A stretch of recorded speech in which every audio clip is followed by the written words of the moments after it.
Olá, amigos! Bom dia, boa tarde, boa noite. Sejam muito bem-vindos a mais um Talk to Biz, a nossa coluna semanal sobre estratégia, gestão, marketing e inovação. O meu nome é Bruno Garcia, eu sou professor e profissional na área de marketing e business, e aqui você já sabe, toda semana a gente traz um tema novo a respeito do mundo dos negócios, mas também nós fazemos comentários sobre notícias e acontecimentos que podem ter um impacto na sua empresa, no seu planejamento estratégico ou na sua carreira.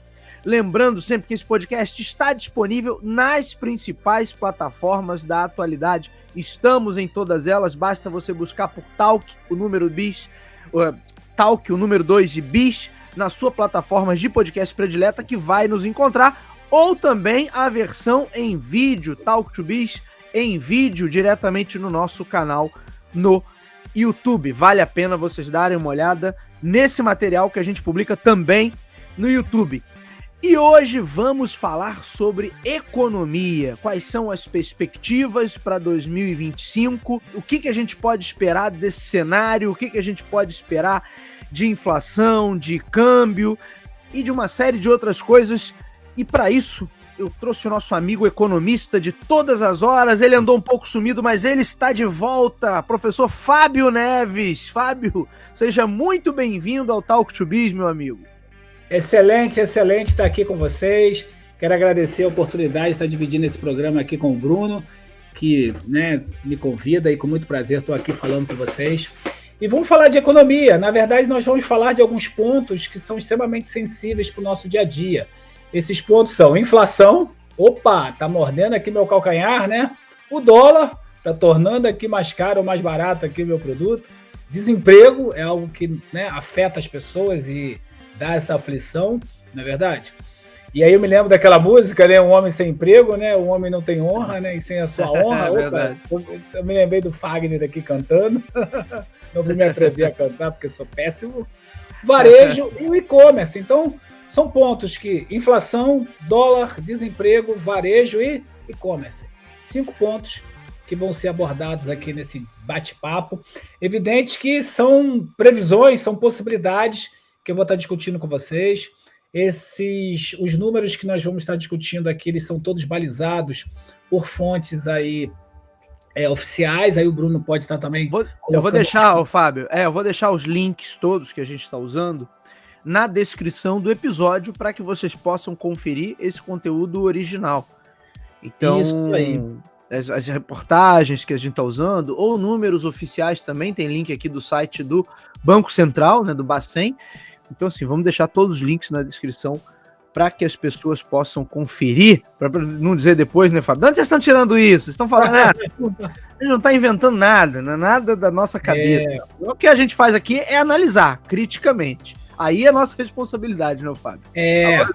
Agora os números estão aí. Os números estão aí, meus amigos e minhas amigas. Na verdade, eu sempre comento isso, existe aquela coisa do torcedor, tá bom? Do time que você esteja torcendo, não tenho aí nenhuma crítica ao time A ou B, o que importa é que você gosta e acredita num determinado time. Existe o dado oficial. Então, assim, por que eu estou querendo dizer isso? Eu já estou preparando vocês psicologicamente para o seguinte ponto, O meu time é o melhor do mundo, mas ele está na zona de rebaixamento. Opa, peraí, alguma coisa estranha. Ou meu time não está tão bem. Não adianta ficar de chororô quando tem números que os números são números. Número é número. Com certeza. Então, assim, qual é a minha leitura, Bruno? Vou dar 2 leituras. Uma leitura é técnica, que... corroborada aí pelo que você já enviou.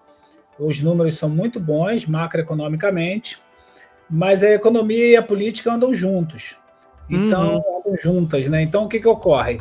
Se você perguntar para o brasileiro médio, principalmente o brasileiro que não está tendo algum alinhamento com o governo atual, para falar de uma maneira um pouquinho mais bela, para ele tá ruim.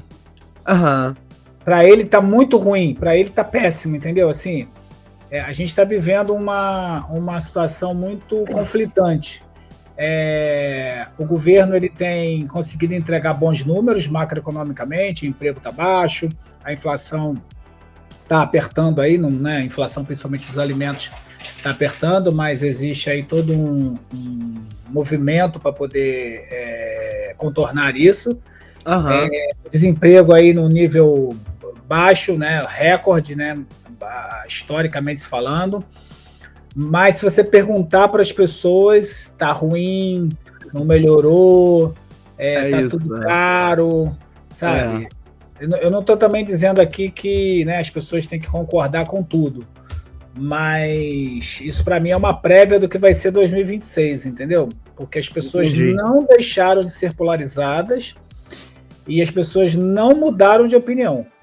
Sim. Quem era extrema-direita, porque eu sempre. Por que eu aboli o termo bolsonarismo? Eu só falo extrema-direita. Porque é o seguinte, Bruno, eu uso essa comparação aqui no dia a dia. A extrema-direita é um veículo. Pouco importa o motorista. O Bolsonaro teve a CNH dele caçada. É isso, Então ele não é mais o motorista da extrema-direita. Mas tem outros candidatos aí a motorista, né?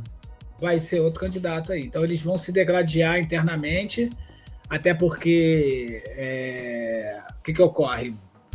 Para ter poder tem que ter mandato popular ou apelo popular. Sim. E não é o que está aparecendo de uma maneira tão significativa. As pessoas continuam não gostando do Lula, mas isso não tem nada a ver com as pessoas irem para a rua para defender Bolsonaro. Entendeu? Sim. E aí, começando a falar do tema, né, desses 5 pontos, o primeiro é a inflação, se não me foge aqui a memória, e se eu estiver fugindo aqui a memória, o Bruno me corrige. Não, pode ser ótimo a gente começar por inflação. Ô, Fábio, o que é porque, não, deixa eu fazer uma rápida introdução. À vontade. Aliás, você tem que falar também, ô Fábio, acho que até antes de você começar, fala do teu canal também, do Economia em Quadros. Eu acabei não falando na tua apresentação, mas o Fábio, professor de economia e host do canal Economia em Quadros. Isso, não, Fábio, fala um pouquinho do canal também. Não é jabá, não, tá bom? Jabá é aquela expressão que o pessoal paga na rádio para tocar música, né? Mas o Bruno tá lembrando bem aí do meu canal, Economia em Quadros, onde eu falo de economia, finanças e tomada de decisão. E assim como o Bruno faz essa apresentação, eu digo, né? Olá, sou Fábio Neves, do canal Economia em Quadros, e isso é economia de uma forma simples e direta para você. E seguindo dessa forma simples e direta, o que é inflação, né? Inflação, pessoal, eu brinquei no início que é esse jacaré que está querendo morder o nosso calcanhar, a gente vai correndo e o jacaré quer morder o nosso calcanhar, né? Na verdade, a inflação ela é uma perda do poder de compra. Evidente que a inflação correta ela deveria ser medida sob a ótica familiar, ou seja, você como família deveria contabilizar todas as saídas monetárias, né? Não vamos, tudo bem que é Brasil, então é real. Então, toda saída monetária, toda saída de dinheiro para adquirir um produto ou um serviço, você teria que anotar. E ao anotar isto, você conseguiria medir a sua inflação. Por que eu vou dar um exemplo disso? Né? É o clássico exemplo de sala de aula. A inflação do Brasil foi puxada pela elevação do preço da carne bovina. Aí um aluno pode levantar a mão e falar assim, professor, eu sou vegano. Então, o que essa inflação mexe com o meu bolso? Aí eu vou responder para ele, nada. Aí, outra possibilidade, a inflação aumentou por conta do valor elevado dos aluguéis. Aí um outro aluno levanta a mão, uma aluna, professor, eu moro de casa própria, meu apartamento é próprio, minha casa é própria, eu não pago aluguel há décadas. Então eu diria, nada. Então, na verdade, pessoal, o que eu estou querendo dizer com isso? Eu não quero descredibilizar o número que é gerado, que é obtido, na verdade, através de uma pesquisa feita pelo governo, não é nada disso. Mas isso é uma média do comportamento. Então, quando a gente estabelece isso, a gente acaba cruzando situações onde eu vou medir a inflação sentida na média pelo brasileiro com aquela inflação onde a gente tem que considerar o quê? Onde a gente tem que considerar o pontual. E o Brasil, ele é muito grande, eu não preciso nem dizer isso. Você pega um carro, dá 3 dias direto e você não vai chegar nos extremos do Brasil, né? Ou talvez demore 3, 4 dias dirigindo 24 horas para tal feito. Então, o que a gente está tendo hoje no Brasil é uma foto muito heterogênea de determinadas situações. E essa situação, por exemplo, a média, né, a inflação que foi fechada no ano, a inflação efetiva, que é o IPCA, que é o Índice de Preço, né, o Consumidor Amplo, pelo Banco Central, estou aqui lendo a fonte do Banco Central, ela fechou em 4,83%. Nem estou falando isso de memória, não. Estou falando isso aqui, lendo aqui o site da Caixa Econômica. Opa, desculpa, do Banco Central. Do Banco Central. Então, que a meta era de 3, né? Então ficou um pouquinho acima da meta ali, 1,83% acima, né? Passou da meta. Acima da meta. Aí, meu amigo, o Bruno tocou num ponto bem interessante, fique à vontade para me interromper a qualquer momento, Bruno, que é o seguinte: uma das maneiras de você controlar essa dita inflação para o brasileiro, de uma maneira geral, é, primeiro, tentando praticar políticas, tá, monetária ou fiscal que permita isso. Política monetária hoje capitaneada por quem? Banco Central. Banco Central independente. Perfeito? Todo mundo, né, sabe disso, ou deveria saber. Segunda possibilidade, política fiscal, onde o governo, ele de alguma maneira toma conta de suas contas, e ao tomar conta de suas contas, ele passa um recado onde ele está tendo superávit, onde passa essa tranquilidade para o mercado. Perfeito? E hoje, o que tem sido feito para combater essa inflação, né? Uma das maneiras é a política monetária, onde o Banco Central ele pratica taxas para desestimular ou estimular o consumo. Mas, Fábio, o que isso tem a ver com o meu dia a dia? Tem a ver da seguinte forma. Toda vez que eu, por exemplo, né, o Collor acreditava nisso, e o Collor praticou isso quando ele confiscou o dinheiro do seu pai ou do seu avô, né? Lembram, né? Se eu perguntar para o seu avô ou para o seu pai, que teve o dinheiro confiscado. Eu tô rindo hoje, mas isso foi um Pode falar, Bruno. Foi terrível, não, foi terrível. Mas... Foi. As pessoas choraram muito. E quando você vai na casa da sua avó, você observa que tem uma geladeira marrom e do lado dessa geladeira marrom tem um freezer marrom. Né? Por que eu falo marrom? Porque na época da década de 80, 90 principalmente, 90, né? As geladeiras, né, eram cor marrom na sua grande maioria. Foi uma linha que lançaram na época e virou moda aqui no Rio de Janeiro. Porque as pessoas elas faziam estoque de alimentos, porque a inflação era muito alta. E aí o Collor entendeu, junto com a Zélia Cardoso e outro time de economistas, que a inflação no Brasil era uma inflação de demanda. E você controlava isso através da taxa de juros e tomar o dinheiro das pessoas, porque quando ao tomar o dinheiro das pessoas, principalmente, né, você fazia com que a inflação acabasse. E aí eu vou lembrar a vocês um ponto importante, né? De vez em quando isso surge como fake news e as pessoas me procuram. Olha só, calma, tá na Constituição que ninguém mais pode confiscar dinheiro de ninguém, tá bom? Tá na Constituição, isso aí, depois do Collor... E também, assim, vamos contextualizar que naquela época a inflação mensal muitas vezes passava dos 30%, né, Fábio? Mensal, né? Uma hiperinflação. Então não se compara com o cenário que a gente tem hoje, que é uma alta, como você falou, em alguns itens ou em alguns segmentos específicos. E aí eu queria até que você comentasse isso, porque acho que até hoje o entendimento, né, porque do Collor para cá a gente teve presidentes de diversos espectros, né? Mas sempre o entendimento que a inflação é uma inflação de demanda. E sempre a ação para deter a inflação é o Banco Central aumentar a taxa de juros e, com isso, desestimular a atividade econômica. Então parece que a gente entrou num ciclo, assim, numa armadilha sem saída, onde, ao mesmo tempo, a gente quer que a economia cresça, floresça. Por outro lado, o tempo todo eu tenho que dar é como se eu tivesse com uma criança, assim, eu dou um remédio pro garoto crescer, mas ao mesmo tempo dou uma segurada na comida, fazendo, não deixa ele comer, não deixa ele desenvolver muito não, porque se ele ganhar musculatura eu não seguro mais. E de lá pra cá, eu não vi nada diferente disso. Eu não sou o cara que, óbvio, né, eu era criança naquela época, não, Fábio, né? Mas assim, nós éramos crianças naquela época, nos anos 80, a fatídica década de 80, mas eu não lembro de ter visto nada diferente em termos de política econômica para controlar a inflação. Agora, o caso do Collor foi um caso extremo, né? Agora, hoje, ainda de lá para cá, como eu falei, sempre taxa de juros, tanto é que o Banco Central anunciou um aumento, agora tem pouco tempo, e parece que já tem outro previsto para um próximo anúncio aí, que o Bacen tem o calendário dele, os momentos de anúncio já meio que pré-definidos, né? Não tem outra saída, Fábio? Não, tem outra não saída. na verdade tem, e elas foram sendo adotadas ao longo do tempo.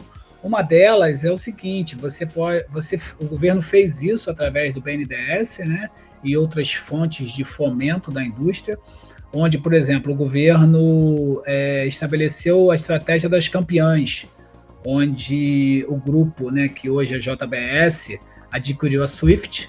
Quando ele adquire a Swift, é a porta de entrada dele no mercado americano, né, no mercado dos Estados Unidos, e a partir disso você tem, né, o JBS é o clássico exemplo desse fomento da indústria nacional e serviço associado a isso. Até, por exemplo, Luciano Hang, que é da Avan, que é tão crítico aí ao governo, ele tem diversos empréstimos do BNDES. Também foi beneficiado. Mas tipo dessa galera, né, veja só, ele está pagando empréstimo, tudo mais. Não estou aqui questionando a idoneidade dele, nem do negócio dele, nem nada disso. Mas ele também se beneficiou de fontes governamentais para poder tornar o negócio dele maior. Então, assim, isso é muito comum. Existe isso. O que ocorre, e aí a diferença... Os famosos liberais de Araque, né? Liberal só quando é para pagar, quando é para receber, aí não. É bem essa linha, sim. Então, eu me aproprio, sim, de políticas governamentais para fomento da indústria e serviço, mas, por outro lado, eu acabo tendo outra ideologia política, né? Então, assim, foi por isso que eu comecei falando de futebol, porque acho que é algo muito próximo da maioria das pessoas, e elas conseguem entender isso. Então, há um momento que um time X, não vou dar nem nome para poder não incomodar ninguém com futebol, né? Já estamos aqui falando de economia, e você não reconhece que aquele time X é o melhor, ou o time Y, mas tudo bem, é o direito de cada torcedor. Então, existe sim, Bruno, fomentos através de vários mecanismos que o governo estabelece, tá? Para que ele possa fazer isso. E quando a gente fala de governo, a gente tem que lembrar que existe uma diferença entre governo e Estado, tá? Governo passa, Estado fica. Estado brasileiro, vou dar um exemplo clássico, é assim, o Estado brasileiro é laico, então ele vai aceitar todas as religiões, mas pode ter um determinado momento que o governo seja de uma determinada denominação religiosa. Nenhuma crítica a nenhuma delas, eu só estou dando um exemplo aqui. O Rio de Janeiro teve um prefeito... Desde que não se misturem, né? Mas de vez em quando a galera quer misturar aí, né, Fábio? É complicado também. É bem essa dinâmica mesmo. Então, assim, é esse tipo de fomento. O que acontece é que tomou muita notoriedade essa questão da taxa, né, praticada pelo Banco Central. E uma das coisas também que acaba nos ajudando nesse combate à inflação é a importação. E hoje o Brasil, o maior parceiro comercial que o Brasil tem, tanto para exportação quanto para importação, é a China. Então, assim, é muito interessante porque se a gente buscar historicamente, lá no PND, né, que era o Plano Nacional de Desenvolvimento, que começa aí no governo militar, né, tem o seu intervalo ali determinado no governo militar. Quando o Médici, né, a Arrasta Azul Médici começa isso, depois o Figueiredo implementa também, que é a questão do Brasil voltar a ser agrícola. Como assim, Fábio? Através da Embrapa e através de outras fontes de pesquisas do governo, o Brasil retorna o seu histórico de agro, né, um Brasil agrícola, agro é pop, agro é tech, né, cunhar essa expressão, e o Brasil hoje é o maior celeiro do mundo na produção de alimentos. E quem é o maior comprador de alimentos do Brasil? A China. Então, assim, e quem é que fomenta esse crédito agrícola? O governo, através do Banco do Brasil. Então, existem várias iniciativas que são adotadas ao longo do tempo. Porém, por isso que eu comecei falando da questão também, Fábio, só uma galera aí que gosta de bater no governo, mas que também é beneficiada diretamente o tempo todo, né? É muito interessante isso, porque o número diz outra coisa. Então, assim, mas eu entendo, o Bruno, existe uma coisa chamada, né, pirâmide de Maslow, né? Muito conhecida aí, mas eu vou falar aqui a explicação, né? O conceito. Quando você está muito lá embaixo na pirâmide, você está muito preocupado com alimentação, moradia e emprego, ou melhor, emprego, moradia e alimentação. Conforme você vai subindo nessa estrutura, ou qualquer pessoa, ela começa a cobrar outras coisas. Sim. Então ela quer um emprego, mas ela quer um emprego melhor, ela quer uma carreira. Ela quer um alimento, mas ela não quer um alimento qualquer. Ela não quer só um arroz com feijão. Ela quer um piamontese com... Quer gourmetizar a refeição, né, Fábio? Tivemos esse movimento aqui, né? A gourmetização, né, do Brasil. Isso aí. Né? Então, essa questão do emprego, né, já que a gente abordou o tópico de inflação e falando de emprego, essas regiões a qual a gente está falando, a taxa de desemprego lá é taxa de pleno emprego. Se você for em alguns estados, tipo Goiás, Mato Grosso, né, o nível de desemprego lá é beira zero, dando 2%, 3% de desemprego. Mas se você perguntar na média para as pessoas, elas estão insatisfeitas. Veja só, por que insatisfação? Insatisfação é algo muito pessoal. Aqui não dá para explicar insatisfação, né? De repente você tem um amigo que comprou um exemplo simples, né? Um carro popular usado e vai estar super feliz.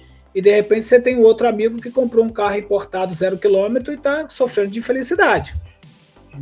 Procure um terapeuta, meu irmão. Não é aqui que a gente vai. Nós não vamos resolver o seu problema. É bem essa dinâmica mesmo. Então, hoje, né, sob a ótica macroeconômica, o nível de desemprego do Brasil está no menor patamar histórico, batendo recorde, na verdade. E assim, o que ocorre? Eu também comento isso, né? Existe uma herança, isso é explicado através de números e através da história, tá bom, pessoal? O passado não tem como mudar. Então, por mais que você não goste da fotografia do passado, ela tá lá. Por mais que você não goste daquela foto que você tirou na década de 90 ou de 2000 com aquela camisa colorida ou florida, é a sua foto. Então, é aquele momento. Usando pochete. As meninas com ombreira, não é verdade? Tem todo esse negócio aí, aquele cabelo com topete ou com costeletas. Mas assim, por que eu estou comentando isso com vocês? Porque hoje, né, voltando a dizer do desemprego, ele está em níveis muito baixos. Agora, por outro lado, existe uma necessidade de recompor renda. Só que eu não consigo recompor renda de uma hora para outra. Por isso que eu falei do momento histórico, só para resgatar isso. Ao longo do tempo, o brasileiro, né, a partir da década de 70 para 80, e de 80 veio a década perdida, você foi perdendo renda de uma maneira absurda. Tanto que se você perguntar para o seu avô, ele sustentava a família toda, só ele trabalhando. Década de 80 começa, né, uma perda de poder de compra absurda, no caso brasileiro, e você começa a ver um fenômeno que é o seguinte, a mulher ir para o mercado de trabalho. Veja só, a minha fala não tem nada de machismo, nada de contra a mulher, muito pelo contrário, né? Todo o respeito aqui e todo o reconhecimento do valor da mulher. Mas o ingresso da mulher no Brasil, principalmente na década de 80, ela é muito marcada por esse empobrecimento da população. Então eu tenho que buscar uma segunda fonte de renda. Excelente, ela também ganhou posições de respeito, posições profissionais e assim por diante no mercado. Oi, Bruno, quer falar? Quero te perguntar um negócio, porque você está falando dessa perda histórica de renda, principalmente a partir dos anos 80, que tem a história da hiperinflação. Hoje a gente tem uma inflação muito menor. A gente estava falando aqui, você falou 4,83, né, 2024, 4,62 2023, aí 2022 5,79, 2021 10,06, né? Mas a gente, se eu pegar a média aqui dos últimos 10 anos, em todos a média vai dar menos de 5 pontos aí de inflação anual. No entanto, a gente, como você falou muito bem também no início, tem uma questão ali de alguns produtos, alguns itens da cesta ali puxarem um pouquinho mais. E aí, acho que hoje, né, tem alguns itens que eu tenho visto, inclusive alguns memes aí, por exemplo, café, algumas coisas que dispararam, né, Fábio? É verdade. Não, é verdade, é inegável. Eu nem sei se... É claro que tem itens, por exemplo, que contaminam o resto. Então, na época lá da política maluca lá do governo anterior, né, de parear os preços do petróleo ali, da gasolina com o que era praticado lá fora, e aí disparou o preço dos combustíveis aqui no Brasil, obviamente que aí você está falando de um item que quando aquele preço ali aumenta, ele acaba contaminando todo o restante do mercado. Então é natural que outros preços aumentem. Mas no caso, por exemplo, do café e de alguns itens da cesta ali de supermercado da galera, que que deram uma disparada, né? O café tá uma loucura, né, Fábio? Tô até tomando mais chá aqui. Já que você tocou em meme, né? A piada é o seguinte: há pouco tempo atrás todo mundo tinha 5 mil para esconder da Receita Federal e agora ninguém tem dinheiro para comprar café, né? É isso. Né? A piada é essa. Mas realmente a inflação de alimentos chegou, tá bom? Ela tá batendo a porta, não tem como esconder isso. Houve sim uma queda de preço a coisa de um ano atrás, 1 ano e meio atrás, principalmente de carne e alguns outros alimentos, mas isso voltou. Isso voltou por conta de situações internas e situações externas. Situação externa, o azeite, por exemplo, o azeite subiu o preço, não baixa. Por quê? Porque é uma demanda internacional. O Brasil não está produzindo azeite, e aí você tem que importar azeite. Houve todo um aumento de demanda por esse item de maneira internacional, né? E é evidente que também teve aí o aumento do dólar, perfeito? Agora, também, vou chegar no café, tá? Também associado a isso, você tem a queda do dólar hoje. É evidente que ele fica variando para mais, para menos, mas aquele patamar, aquele recorde que foi estabelecido há pouco tempo atrás de R$6, ele acabou caindo. Tá. Alguns dizem que um ataque especulativo, né? Já pensando na campanha de 2026, né, Fábio? Segundo aí articulado ali, né? Mas eu só para não perder a linha, vou voltar nisso que você está falando, tá? Mas assim, então o café está seguindo a mesma lógica, ou seja, você tem aí um aumento de demanda significativo pelo Brasil ou por outros países e você não tem oferta. Logo, o resultado é aumento de preço. Poxa, Fábio, mas eu estou aqui no Brasil e o que tem a ver se um país X ou Y está consumindo mais café? Está me afetando porque estamos vendendo para eles. A mesma coisa acontece com carne, né? Por exemplo, quando há algum embargo, não estou defendendo embargo à carne brasileira não, pelo amor de Deus, mas observa o seguinte: quando há anúncio de algum embargo da carne brasileira, por algum motivo qualquer, né, sanitário ou político ou o que for, você vai no supermercado e você vê que a carne é barata. E aí você vê muita embalagem, com aquelas embalagens com escrita até em árabe, né? Ou em outros países também, árabe, em russo, em chinês. Por quê? Porque o cara não conseguiu escoar aquilo para o exterior, ele escoa para o Brasil. Então, assim, é muito disso. E aí, Bruno, essa questão dos alimentos, ela vai ao encontro do que a gente está discutindo hoje, que o primeiro é o dólar, como eu falei antes, e o segundo, que o governo tem apostado essas fichas, é com relação, na verdade, são 3 pontos. O dólar, o dólar, a demanda externa é associada a isso, então o dólar hoje tem baixado, e aí você tem uma outra questão que é a safra. Então, há estudos feitos pelo governo em que haverá uma super safra de alimentos, no valor de 9, tantos por cento em relação ao período anterior, e com isso há uma perspectiva de redução dos preços. Nada milagroso, evidente, mas há essa perspectiva de redução do preço dos alimentos. Então a gente tem que aguardar aí como vai ser esse processo. E tem um quarto item, né, o terceiro ou quarto item, que são os estoques reguladores. Ou seja, o governo ele pode realizar compra de alguns grãos, cereais e assim por diante, tudo aquilo que pode ser conservado ao longo do tempo, né? Não adianta querer fazer estoque de regulador de alface, né? Pelo amor de Deus, né? Mas de alguns alimentos você consegue estocar, né? O café é um deles, a soja, entre tantos outros, o milho, e você depois vende adiante para poder controlar o mercado e tornar o preço mais barato. Ou seja, né, isso aí não é o Brasil que faz, não, isso aí é bíblico. Lembro, lá no Antigo Testamento, se não me falha a memória, tem essa história, né, de José, onde ele orienta o faraó, né, através dos sonhos e das revelações, olha, vamos criar aqui um estoque regulador. Por quê? Porque a gente vai viver um período de seca muito grande, então vamos ter alimento para o nosso povo. Na verdade. E tem a ver também com políticas de segurança alimentar, né? Justamente, não só a preocupação com o controle de preço, mas garantir a segurança alimentar aí da. E aí a gente pode. Deixa eu te fazer uma pergunta aí, porque a gente teve agora em janeiro o Donald Trump tomando posse lá nos Estados Unidos e anunciando uma série de medidas.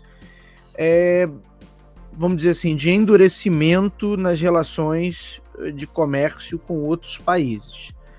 Então, inclusive, em um momento lá, ele cita o Brasil como países, como um dos países não alinhados aí, que não querem o bem, né, dos Estados Unidos, o Fábio, sendo que a gente tem um comércio pujante ali com os Estados Unidos e nunca tivemos qualquer problema com relação a isso. Mas essas tarifas que ele pode impor, algumas que ele já está impondo a partir de agora, isso também pode impactar, que obviamente que impacta no câmbio, né? Mas falando ainda de inflação agora para 2025, Fábio, o que você vê aí que está no radar, além, é claro, dos próprios itens que a gente já consome de empresas norte-americanas, itens de tecnologia, serviços de tecnologia, né? O que mais que a gente pode ter de impacto nesses preços e o que você está vendo aí de tudo isso? O governo brasileiro, ele toma política de diálogo, inicialmente, porque, na verdade, esse é um ditado de advogado, tá? Não sou advogado, mas trabalhei muito tempo com muitos advogados, como professor, e eles diziam o seguinte: mais vale um mau acordo do que uma bela briga na justiça, né? Então, essa frase é de advogado. Assim como tem, a palavra é prata, mas o silêncio é ouro, né? Então, tem momentos que é melhor ficar calado. Por que eu estou dizendo isso? Porque existe sim a possibilidade do governo adotar medidas de reciprocidade. Isso daí é legítimo, qualquer país pode fazer isso. Se o Bruno é de um outro país e ele me cobra visto, eu posso cobrar visto dele. Então, se o governo americano vai cobrar uma tarifa mais elevada em determinado item, eu também posso cobrar do Bruno. Só que aí o governo hoje ele tem adotado uma política mais cautelosa para que ele não cobre de maneira tão direta a ponto de prejudicar o brasileiro. Por que eu estou falando isso? Porque macroeconomicamente, aí acho que certeza, entra num ponto que a gente já vem aqui de alguma maneira colocando para vocês de uma maneira um pouquinho mais, vamos dizer assim, velada, mas a gente tem que tornar isso aberto, que é o seguinte: existe um resultado macroeconômico do país onde o governo está entregando determinados avanços, mas existe uma leitura pessoal daquilo que está acontecendo. Por que eu estou dando ênfase a isso? Porque, na verdade, o governo tem sido pressionado, principalmente por as últimas pesquisas de popularidade, onde ele está patinando com relação à popularidade, ou seja, as pessoas continuam não acreditando, não gostando, não aprovando, né, o governo. Sim. Claro, é evidente que a gente vive num país democrático, não vai ter 99% de aprovação. Isso aí se a gente não consegue ter aprovação nem dentro de casa, né, com filho, com filha, com esposa, verdade, com uma pessoa que a gente está se relacionando ali de alguma maneira, que dirá o governo com mais de 200 milhões de habitantes. Mas, assim, isso ainda está muito forte, tá? Isso não acabou, o Brasil ainda continua muito polarizado. Como é que a gente consegue perceber isso? A campanha para prefeito e vereador, que foi recente agora, né? Tomou posse agora 1º de janeiro de 2025, Sim. na campanha de 24. Sim. E nós vamos viver isso novamente em 26. Eu não tenho a menor dúvida disso. Assim, eu não estou aqui como Nostradamus, né? Mas eu percebo isso de uma maneira muito significativa. Qual é o lado positivo disso? O lado positivo disso é que faz o governo trabalhar. Positivo? Ah, sim, não, esse ponto sim. Faz o governo trabalhar. Entendeu? Assim, quer ver uma coisa que isso me gerava uma revolta pessoal enorme, eu vou usar essa expressão: saque aniversário do FGTS. Mas, Fábio, a sua revolta com o saque do aniversário do FGTS, por quê? Porque, infelizmente, quando a pessoa era demitida, ela não conseguia sacar o FGTS dela. Aí, o que acontecia? Ela tinha que vender esse crédito dela para uma instituição financeira, ela recebia um desconto enorme, e essa instituição se apropriava desse ganho, é a regra do jogo. Ele assinou um contrato sem ler, estava lá, muita gente não sabia, e o governo agora, para fomentar a economia, disse: não, quem tem lá, tem 12 milhões de pessoas que foram demitidas em algum momento e tem direito a sacar esse dinheiro, e eu vou liberar integralmente para essas pessoas. Ou seja, é uma maneira de devolver dinheiro para as pessoas, para que injetar dinheiro na economia, né? E aumentar a popularidade, de certa forma. E aumentar a popularidade. Claro, gente, olha só. A dinâmica é essa. Todo mundo faz isso, seja o governo 1, o governo 2 ou o governo 3. Essa é a grande verdade. E aí, Bruno, eu falei assim, vamos lembrar disso para comentar. Todos esses processos associados à popularidade, a dólar, a polêmica X e Y, ela fica na memória das pessoas em torno de 60 dias. Isso aí é o que dizem os cientistas políticos, tá? É tanto que, assim, o brasileiro médio, ele lembra dos últimos 60, 90 dias. Então, na verdade, a campanha não começou. Na verdade, o Brasil ainda está polarizado. A campanha vai começar no ano que vem, né? Lá para março, abril, maio do ano que vem, que vai começar a campanha. Só que o governo já antevendo movimentos até mundiais, onde hoje, né? Eu sempre digo isso para as pessoas, a globalização não deu certo para a maioria das pessoas. Como é que eu provo isso? Eu provo isso através do Brexit, onde o Reino Unido saiu da União Europeia. Eu provo isso com movimentos da extrema-direita crescendo na Alemanha, com partido... É isso, né, que eu ia falar, é a ascensão da extrema-direita aí. A ascensão da extrema-direita na Alemanha, na França, que o Macron teve que fazer um acerto de última hora lá para que a extrema-direita não ganhasse, com Le Pen. O partido do Mussolini ganhando na Itália. Então, assim, e o Trump voltando ao governo dos Estados Unidos. Sim. Aí a gente retoma o ponto original que você comentou. O da Seclas fazendo saudação nazista a todo instante agora. Virou cena de domingo. Pô. Virou. É um negócio muito louco isso, muito louco. E aí isso mostra o seguinte, o americano médio, aquele cara lá que eles chamam o redneck, né? aquele americano que está associado a isso, o que ocorre? Ele quer um emprego e renda. Só que quando a gente pega 2008, né? Tudo bem que 2008 ficou distante. Crise do subprime, onde o americano médio perdeu renda, perdeu emprego e perdeu renda. Não recompôs. Perdeu a casa. Muitos perderam o imóvel, né? Foram morar em carro. Isso porque aí, lá tem aquele lance da hipoteca, né? Que a galera refinancia a casa para levantar grana. Ah, engravidou, vai ter um filho novo, vem um neném novo aí para a família, ó. Vai no banco e refinancia a casa. E aí muita gente dançou nessa. Né? Aí tem o período do Covid e pós-Covid, a mesma relação. Então, o ponto principal, que aí é o desafio do Trump, e todo mundo sabe disso, né? Ou deveria saber, é assim, uma coisa é a ideologia, outra coisa é o impacto no meu bolso. Então, assim, eu sou contra a China, tudo bem, né? Mas eu estou comprando um carro chinês mais barato, que tem tecnologia. Sim. Entende? Assim, ou seja, a gente se apropria daquilo que critica. Acho que é um ponto principal esse. E resta saber se o americano médio vai aceitar ter essa elevação nos produtos, aí volta o nosso tema de inflação, se ele vai pagar isso por conta de uma ideologia que está estabelecida. Veja só, todos nós temos algum tipo de ideologia. Ideologia não é ruim. A verdade é que o uso dela é que pode ser bom ou ruim, mas a palavra ideologia não é ruim. Então você pode acreditar numa determinada coisa ou numa outra. Não há problema nenhum nisso. Então, assim, vamos ver se o Trump, né, não tem bola de cristal aqui, se ele vai conseguir implementar tudo isso. Até porque eu não tenho a menor dúvida disso, que os Estados Unidos, como potência financeira e econômica, é cavalar. É um negócio que eu não tenho palavras aqui para expressar a grandeza dos Estados Unidos. Agora, por outro lado, a questão produtiva migrou para a China. E aí essa é a principal batata quente, no meu entender, né, no meu humilde entender aqui, é justamente porque ele não endereça nenhuma solução. Porque fala assim, que até o lema, né, Make America Great Again, é fazer a indústria ser forte, pujante. Aí eles têm que se questionar por que a própria indústria norte-americana migrou para outros lugares. Era a China, mas agora também é o Vietnã, a Indonésia e outros. Malásia.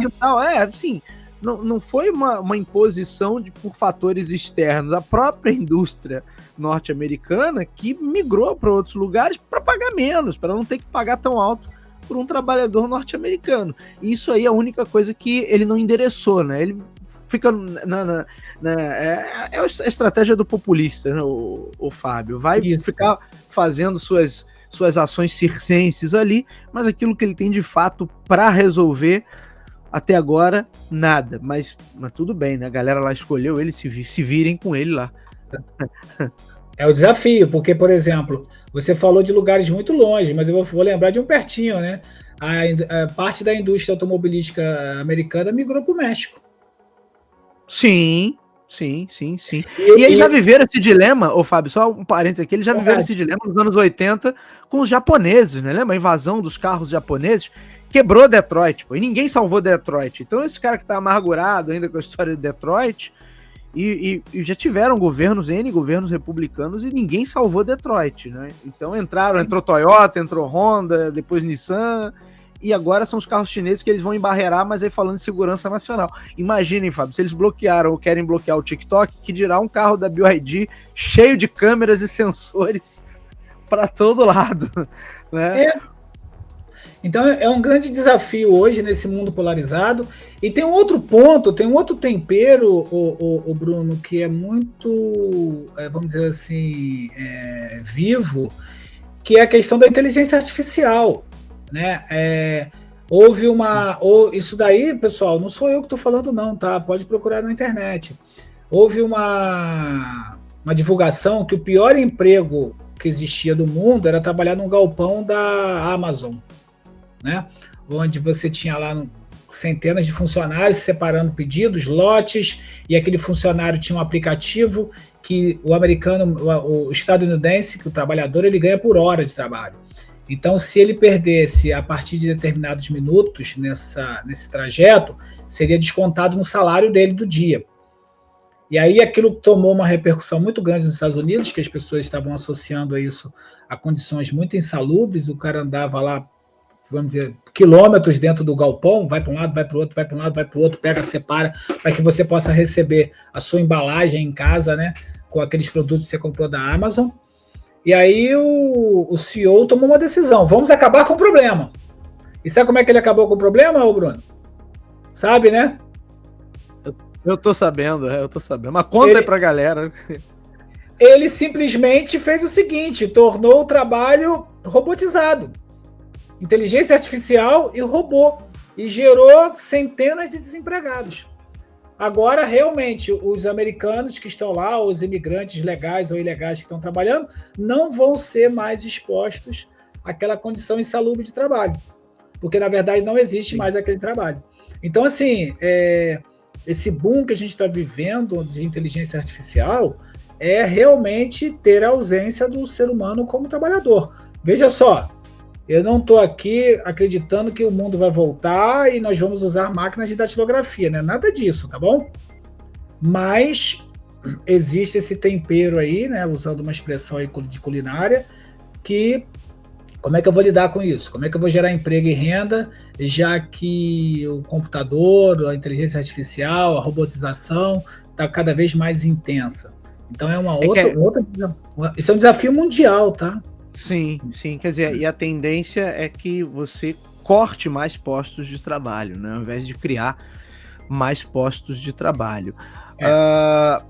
Meu amigo Fábio, vamos falar um pouquinho de comércio, de varejo, porque eu acho que é importante também.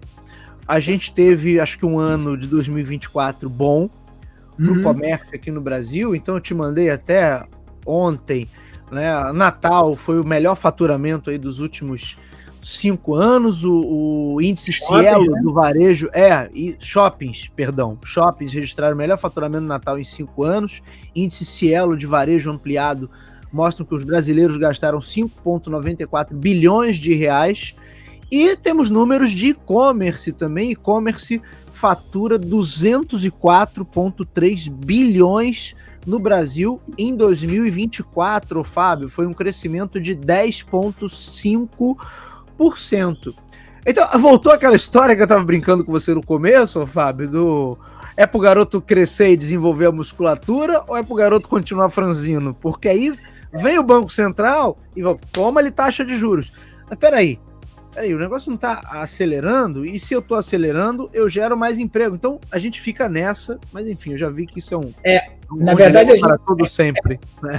Na verdade, nunca se traça um caminho reto, você vai em zigue-zague até chegar num determinado ponto. Não estou aqui defendendo ou atacando a política do Banco Central, seja ela qual for. Na verdade, você não consegue macroeconomicamente traçar uma linha reta e vou chegar naquele ponto. De A a B, você vai zigue-zagueando até chegar lá. E esses números do comércio, do e-commerce, na verdade, eles mostram, né, essa universalização do acesso à internet. E sim, isso se tornou cada vez mais acessível. Cada vez mais as famílias de baixa renda têm usado essas plataformas de compra, Porque, veja só, é um princípio econômico. A minha renda é limitada e eu tenho que maximizá-la. Como é que eu maximizo a minha renda? Comprando mais barato. Então é por isso que eu vou terças e quartas no supermercado, porque é o dia da carne, quintas e sextas é o dia dos legumes e das frutas, não é verdade? E evito ir no supermercado sábado e domingo. E quando tem promoção... Ô, Fábio, eu tô perdido então, que eu só consigo ir no sábado, cara. Eu tô perdido, Fábio. Tá pagando mais caro, hein? Com certeza. Eu só tô conseguindo ir no sábado. E esse e-commerce, ele tem possibilitado isso para as pessoas, ou seja, eles conseguem comprar mais barato. E havia uma demanda aí, né? Existe a fake news e existe a história de verdade. Existe uma demanda desde o governo anterior, tá, até esse, onde foi pedido uma taxação para importação de produtos que estão chegando no Brasil. Por quê? Nós gravamos sobre isso, lembra? Nós gravamos sobre isso. Era cada chinesa, o camelô virtual, o camelô digital. O camelódromo digital. Os dois representantes desse grupo foi a que pediu essa taxação, né, no governo, na época, representado aí pelo ministro da Economia, pelo Paulo Guedes, foi o Luciano Hang e o CEO da Multilaser. Eu esqueci o nome dele agora, mas aí vocês podem procurar também depois na internet e colocar aí como comentário. Esses dois pediram. Na época não foram atendidos e veio esse atendimento agora. Por isso que eu digo que a economia é muito maior do que simplesmente a gente torcer para um time A ou para um time B. E por que isso? Porque se eu conseguiu achar o nome dele aí, o CEO da Multilaser, ver se digitando alguma coisa. Consegui, Fábio, eu não sei se eu vou saber pronunciar aqui. Alexandre Ostrowiec. Entendi, legal. O segundo nome aqui é complexo dele. Não lembrava o nome. CEO da antiga Multilaser, está no cargo desde 2003. Então é ele mesmo que pediu isso na época, tá bom? Minha memória, se minha memória não falhou, esses dois foram os representantes maiores desse processo. E o e-commerce é uma realidade. A Multilaser não quer que a galera compre da China, porque eles já estão comprando e revendendo aqui, né? Isso, e todos compram. A Intelbras também compra, todos compram. Isso vem. Quando não compra já acabado, pronto, vem os componentes para serem montados aqui no Brasil. Isso aí faz parte. Com certeza, com certeza. Então, nesse processo, eu preciso cobrar alguma taxação, porque se eu estou deixando de gerar emprego e renda no Brasil, pelo menos eu tenho que arrecadar com essa compra para que eu possa devolver de alguma forma para a população algum tipo de benefício. Então, sim.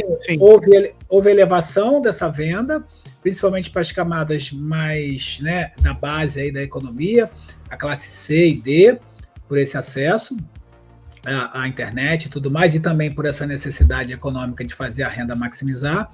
Então, isso tudo também demonstra a pujança que a gente está tendo na economia brasileira. Evidente que isso tudo, gente, eu preciso de mais, eu vou querer muito mais. Se perguntar para um cidadão, né, dos Estados Unidos se está bom para ele vai reclamar dizendo que não está bom e ele quer mais. Então, nós, como brasileiros, também vamos reclamar pedindo um pouco mais. Né? Como diz aquela música antiga do Raul Seixas, né? Eu também vou reclamar. Todos nós temos esse hábito. Não estou aqui também querendo passar pano no governo dizendo que está a melhor coisa do mundo, mas a gente tem espaços para melhorias. E nesse processo que eu estou colocando, o e-commerce está aí, o governo está arrecadando a partir desse processo, e com isso você consegue ter esse ganho. E por outro lado, assim, existe uma questão muito forte, e aí a política não tem jeito, ela está aí batendo junto com a economia, onde, por exemplo, o governo teve uma proposta de zerar a taxação para a cesta básica e não passou no Congresso, por conta da oposição.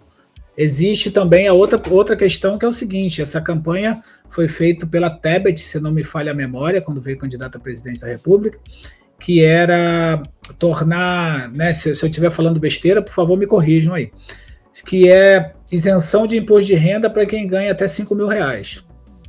Então, deixar de pagar imposto de renda para quem ganha até R$5 mil é um ganho absurdo de renda que essas pessoas vão ter. E com isso, eu consigo dar maior poder de compra para a população brasileira para que ela possa suprir as necessidades que ela possui. Então, esse é o ponto, assim. Então, acho que a gente conseguiu passar aí pelos 5 itens, né, Bruno? inflação, dólar, desemprego. Opa, me ajuda aí, que eu falei só 3, né? Inflação, dólar, desemprego. Não, tá certo, e varejo e e-commerce. E-commerce. Então, assim, são coisas que andam alinhadas, né? Ô, Fábio, eu quero te fazer uma última provocação, então, para a gente encerrar esse papo, que tá muito bom, né? Mas a gente tem que encerrar.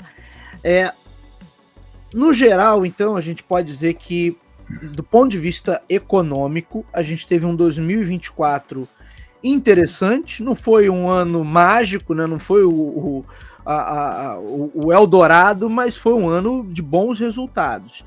Para 2025, aparentemente as perspectivas também são de continuidade nesse processo de, quer dizer, eu tô com um varejo que tá em movimentação, eu tô com o e-commerce que está movimentando, eu tô com uma inflação relativamente sob controle, eu tô indo aqui com o site do Banco Central, a meta também para esse ano é de 3 pontos percentuais de inflação.